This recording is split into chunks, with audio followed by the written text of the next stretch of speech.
Democrats and legacy media really want you to believe that it's super unpopular for President Trump to address crime the way he is, for him to take over, at least temporarily, the Washington, D.C. police, to address crime with harsh treatments, actually going after criminals and trying to put them behind bars and keep them behind bars for as long as they should be kept behind bars. I know, novel thought here, at least to most Democrats and pretty much everybody in legacy media. But a poll came out, and you could tell that CNN, at least the host, wasn't very happy with having to reveal the numbers because no matter what they say, no matter what Democrats are saying, it appears that Americans actually support the idea of having, well, I don't know, law and order in the United States.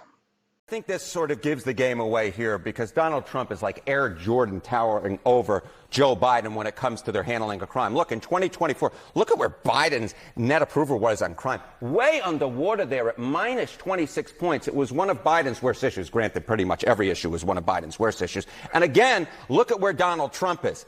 Way, way, way above Joe Biden. What is that? That's 27 points. So Americans vastly prefer Donald Trump's approach to crime than they did to Joe Biden's. And again, I think it gets back to the point that Americans are far more hawkish on crime than a lot of Democrats want to admit. I have to admit, I actually do feel bad for CNN sometimes because they've been in this sort of post-election trying to sort of inch towards the middle.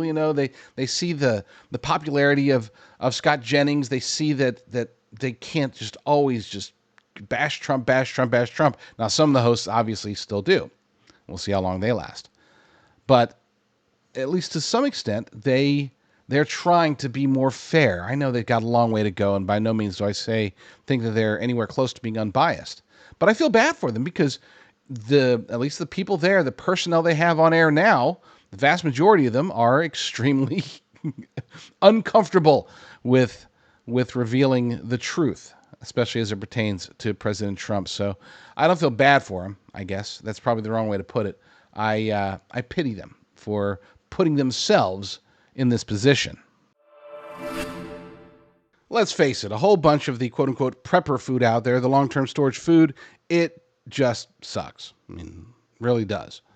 And a lot of it's imported. A lot of it's just not very nutritious. That's why we work with Heaven's Harvest. This is an all-American company.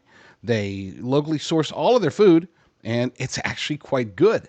Go to patriot.tv/food. That's patriot.tv/food and use promo code PATRIOT at checkout.